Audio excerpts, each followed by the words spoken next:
Welcome to Shaftman TV. Thanks a lot for joining us. We're going to have a look. Should football clubs stop flying to domestic matches for environmental reasons? For years, clubs in England have regularly chosen to fly to Premier League matches. It's generally the quickest and most convenient option and gives players and staff maximum time to prepare for games. But as world leaders meet at the COP26 in an attempt to avoid the catastrophic effects of climate change, is it time for that practice to stop? Manchester United caused controversy when they flew to Leicester in October, a journey of roughly 100 miles with an estimated flight time of around 10 minutes. The Red Devils were travelling the day before their game and said they would not normally fly, but cited circumstances, i.e. there were reports of congestion on the M6 motorway at the time. Forest Green Rovers owner Dale Vince, whose League Two side outfit are regarded as the greenest in the world, told the BBC that the side's decision to fly to Leicester was horrific. But the Old Trafford club are far from alone in travelling this way.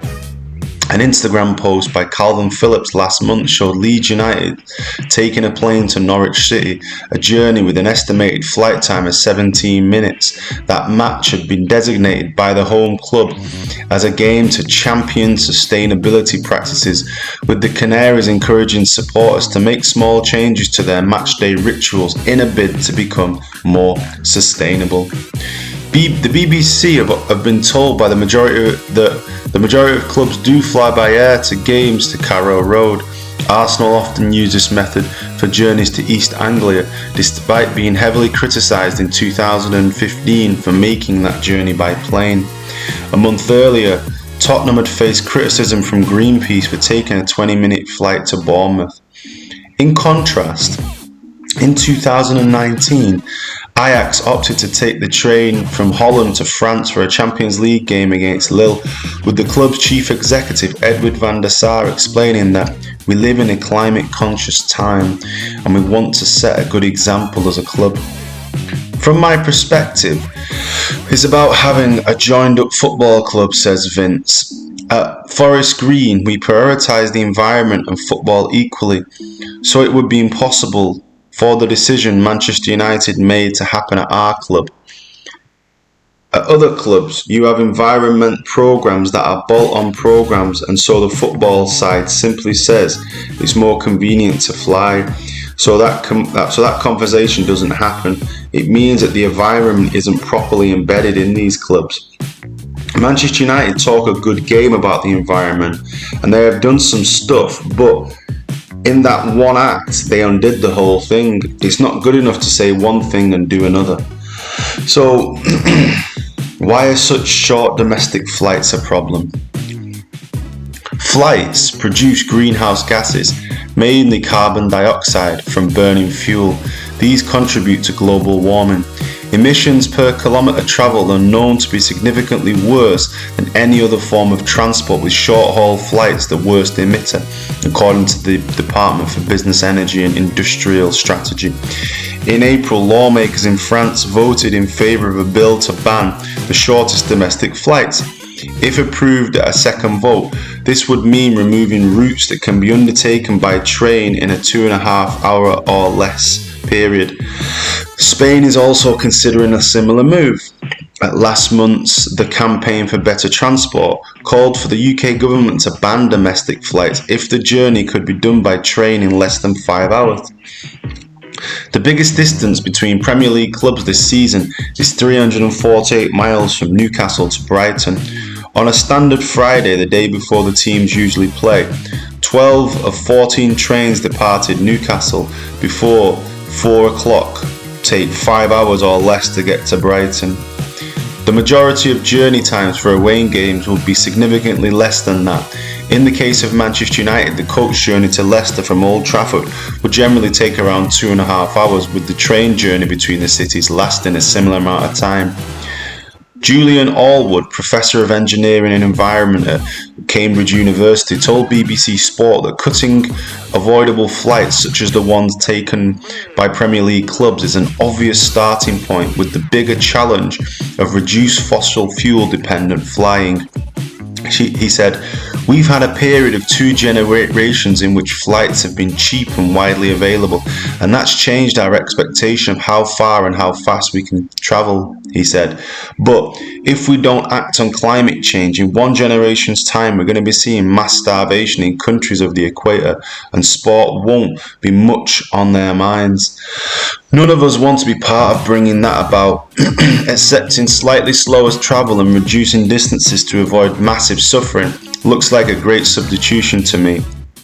The government has rightly committed to a zero emissions by 2025, with 78% reduction from 1990 levels by 2035.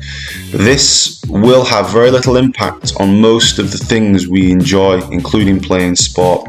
However, in the next 28 years, we must reduce our use of fossil aeroplanes in line with the government's commitment. Eventually, this will affect all international competitions, but in the short term, reducing the use of flight where there are road or rail alternatives is an obvious starting point. So why do clubs fly to games? Chartering a plane can be around 5 times as expensive as hiring a train carriage for exclusive use, and many times more expensive again than travelling by coach. In many instances, these journeys are made by road or rail. Manchester United generally travel to London by train, for example, but convenience is a significant factor, as is the pursuit of the best sporting conditions for elite players. A short plane journey is regarded as better for footballers' physical condition than a longer coach journey. Also, late kickoffs can mean the train is not a viable option, whilst the prospect of lengthy journeys may result in staying overnight after a match, limiting recovery time and recovery time between the next game. Leeds and England striker Patrick Bamford is involved in a sustainable sportswear company. He's using his platform to raise awareness of environmental issues, and he's working with Leeds to make changes at the club, such as the introduction of more electric car charging points at the training ground and behavioural change amongst commercial partners. He admits to feeling conflicted about flying to domestic games, such as his club trip to Norwich in October. It's a hard one because first and foremost I'm a footballer, he told the BBC. Ideally, the things we do have to be good for the planet as well as being good for what we're doing. I do feel bad, but I know it wouldn't make sense for us to travel on the day of the game, for instance. There aren't going to be many clubs who put themselves at a competitive disadvantage. I know at Leeds we try to fly as little as possible. We always get the train to London. We only fly if it's the last option. If there are no trains to get us back, or if it's a really long way back like Southampton. Mark Konopinski, a director of physio and performance at Rehab for Performance and a former head of physiotherapy at Liverpool and Rangers, he says he is known, for instance, where teams have taken a 30-minute flight to shave off 90 minutes off a coach journey. So how much of a difference does that make, if any, to the players? There are benefits and drawbacks from a medical perspective of going on a plane, says Konopinski. Top teams will prioritise speed over other factors, but flying is not always a good thing.